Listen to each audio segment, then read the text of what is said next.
এতিয়া মই গৈ আছোঁ Rangapara to Tezpur via Balipara road. ইয়াতে আপোনাৰ এইটো ৰাস্তা দি গ'লে আপোনাৰ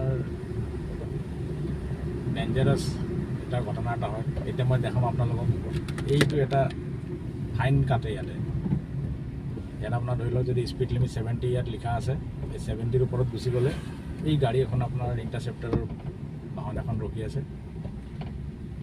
মই গাড়ীখন শ্ল' কৰিছোঁ। এতিয়া মোৰ গাড়ী যদি 70ৰ ওপৰত থাকে তেতিয়াহ'লে আপোনাৰ চালান কাটিব। এইখন গাড়ী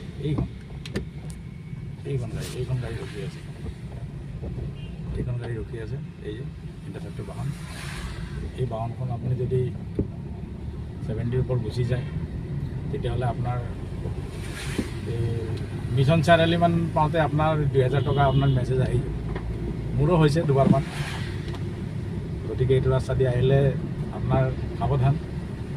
ইয়াত ডুবাইৰ নিচিনা এইটো ৰাস্তাত আপোনাৰ ডুবাইৰ নিচিনা ফাইন কাটে। মেক্সিমাম ফাইন আপোনাৰ 2000 টকা। আহোঁতে কেতিয়াবা আপোনাৰ ধৰি লওক গাড়ীখনৰ মুখখন আপোনাৰ এই বালিপাৰা মুখফালে ৰাখি থৈ দিয়ে, আৰু কেতিয়াবা ধৰি লওক আপোনাৰ তেজপুৰ ফালে মুখ কৰি ৰাখি থৈ দিয়ে।